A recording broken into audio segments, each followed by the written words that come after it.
I'm gonna go ahead and start this video by saying, as of right now, this is my favorite indie game to come out this year. Even with the cursed tag of Early Access! This game has knocked it out of the park. Look, I'm a simple man. I like fighting big monsters, and I like cute animals. So I might be a little biased, but look at some of these dudes and tell me that you are not interested in this game. But really, the best part about this game, are you ready for this? It's 12 bucks. It's 12 bucks. It's 12 bucks. At this price, you are getting 50 plus unlockable weapons, a ton of scrolls to discover, those are your upgrades by the way, an extra character, multiplayer, good graphics, and a ton of replayability, all for 1/5 of any AAA game coming out. Now that's cheaper than a date out with your significant other, and more than one person is happy by the end of the night. In this game, you and up to 4 friends get to play as the Crown Prince, or Aobai, I'm pretty sure I'm gonna butcher that name. A cat and a dog with unique skill trees and abilities as you collect weapons and souls from fallen enemies to progress further and upgrade yourself at the end of each run. Each of these 2 characters also has 2 unique abilities. I guess technically only 1, because one of those abilities is to throw grenades, which isn't really a skill, but they are different for each, so I guess 2? As you progress through the levels, you'll be given the chance to upgrade your character through Ascension,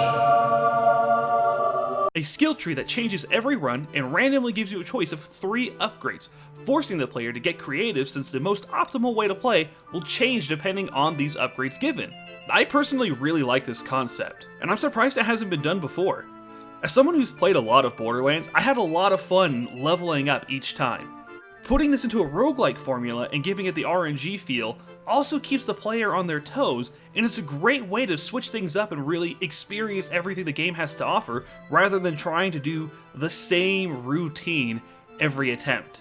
Alongside the Ascension skill upgrades, players will also be collecting occult scrolls in order to upgrade themselves during a run. These are powerful buffs that can be acquired through random challenges, killing bosses, red chests, and most commonly,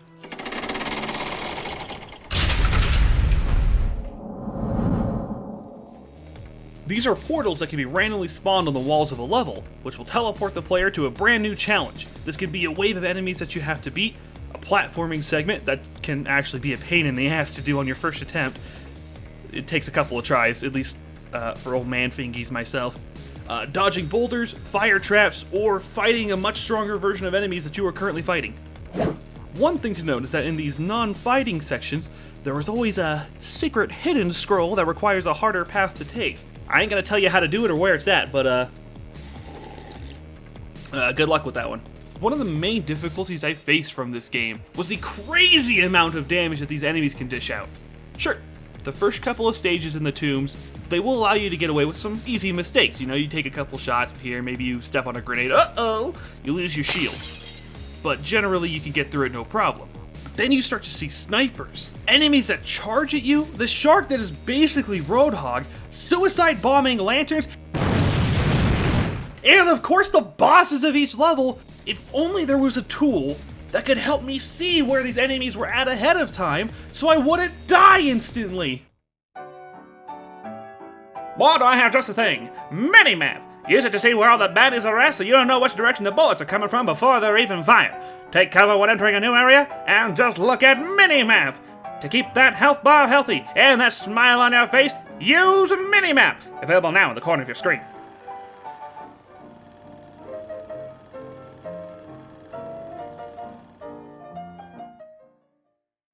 Now let's go ahead and talk about the weapons. You have actual guns, throwing knives, laser beams coming out of your hands, and a couple of small animals you get to abuse. All weapons are unlocked by completing achievements, and once you have completed said achievement, the weapon is immediately dropped on use. It's a small detail, but a really nice way to let the player form an opinion on that weapon and continue the run they are currently on. Personally, I feel like every weapon has a purpose, and it builds to this wide variety of an arsenal that everybody can dig around through and find their personal favorite combination. I, for one, like to go with Team Double Dragon whenever possible. You need high damage? Boom, Team Double Dragon. Enemies are all grouped up? Boom, Team Double Dragon. There's a sniper in the back! Let your friends take care of that one. The dragons don't go too far. Oh, I'm gonna die, fuck! I did mention earlier, however, that this game was in Early Access! And it does have a couple of things that need to be added. Most importantly is sound.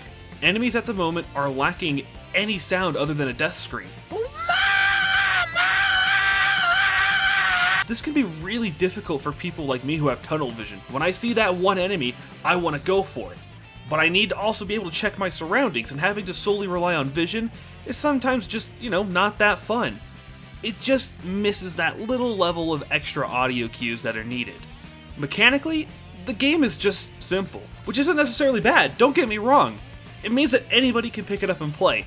But for us Chad gamers out there, we creme de la creme, the Kraken headset top of the leaderboard and caught at 2 AM boys, we could use a little bit more. I would love there to be some sort of system that grants a player a new mobility option. Either with like a scroll, or maybe in the Ascension skill line even if possible. Or maybe even unlocking new characters that have completely different mobility options. We see a bird character between the 3rd level, so maybe instead of a dash, I don't know, make that guy fly up into the air quickly, and he could deal more damage while seeing the whole battlefield, but he becomes more vulnerable since there is no cover. Look, I'm not a game designer, but giving everyone the same movement option is just, I don't know, it feels uninventive and kind of boring. But don't get me wrong, even with these gripes that I've just explained, the game is still incredibly fun. I love having my pacing of the game completely catered around to what I want to do.